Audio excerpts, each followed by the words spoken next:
एक बार पुनः स्वागत है हमारे इस चैनल में। देखिए, यूपी पुलिस व लेखपाल के लिए एग्ज़ाम के लिए महत्वपूर्ण क्वेश्चन है जो बार बार पूछे जाते हैं और उनको हमें सॉल्व करने में दिक्कत होती है, तो हम अपने मार्क्स कम करके चले जाते हैं। तो जैसे एक क्वेश्चन है कि 62 गुणे 62 ऋण 2 गुणे 62 गुणे 58 धन 58 गुणे 58 कह दें, इसका मान क्या होगा। इसका मान पूछ लेता मान ये। तो इसमें क्या करेंगे, बहुत सारे लोग जो मैथ्स को टेक्निकली नहीं हल कर पाते जानते, तो 62 में 62 का गुणा करेंगे, फिर 2 का 62 में करेंगे, फिर 58 में करेंगे, फिर 58 का 58 में करेंगे। अब अगर इससे कहानी नहीं बनती तो लोग सोचते हैं कि भाई यहाँ 62 है तो यहाँ भी 62 है, यहाँ 62 नहीं तो कॉमन भी नहीं ले सकते। तो फिर आपको देखना है कि 62 62 दो बार लिखा है, 58 58 दो बार लिखा है।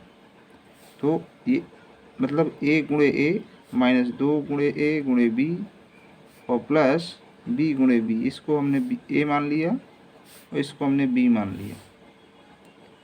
तो ये फार्मूला क्या होता है, a ऋण b का होल स्क्वायर। ऐसे मतलब क्या है, 62 ऋण 58 का होल स्क्वायर। तो 62 में 58 चले गए, कितने बचे 4, 4 का स्क्वायर, तो 4 चुको क्या हो गया 16। ये बड़ी आसानी के साथ आपको क्वेश्चन हल हो गया। तो इसका आंसर कितना आएगा, 16 आएगा। आप दूसरा क्वेश्चन दे दे। जैसे दूसरा क्वेश्चन है, जैसे आपको दिया है 63 का स्क्वायर माइनस 40 का स्क्वायर और बटे 103। इसका मान क्या होगा, ये आपको दे दिया। इसका मान बताएं आप। 63 माइनस 40 का स्क्वायर, तो फिर क्या होगा 63 माइनस 40 का स्क्वायर। इसका मतलब ये है कि बहुत सारे लोग 63 में 63 का करेंगे, 40 में 40 का करेंगे। जी हाँ, लेकिन ऐसे इसको नहीं करना, नहीं तो आपका समय बहुत बर्बाद होगा। ये 63 यानी a स्क्वायर लिखा माइनस b स्क्वायर, ये आपको सूत्र याद रखना है। तो क्या होगा, एक बार इसको धन में लिखना है, एक बार ऋण में लिखना है आपको। ये तो आपका मतलब क्या है, 63 धन 40 एक बार लिखेंगे, एक बार लिखेंगे 63 ऋण 40 और बटे 103। अब अगर 63 और 40 जोड़ेंगे तो 103 होता है, इससे कट गया। अब 63 में 40 चले गए तो कितने बचे 23। ये इसका आंसर हो जाएगा। देखिए कितना जल्दी आपको शीघ्रता से हल हो गया, 23 आंसर आ जाएगा। सिंपल तरीके से आपको करना है ऐसे ही। इसी प्रकार का कोई जल्दबाजी नहीं दिखानी, बस आपको सॉल्व करना है कि हमारा आंसर कितना आएगा। अगर आपने सॉल्व कर लिया तो फिर कोई दिक्कत नहीं है, और सॉल्व नहीं किया तो फिर दिक्कत बढ़ जाएगी आपकी। तीसरा क्वेश्चन जैसे दे दें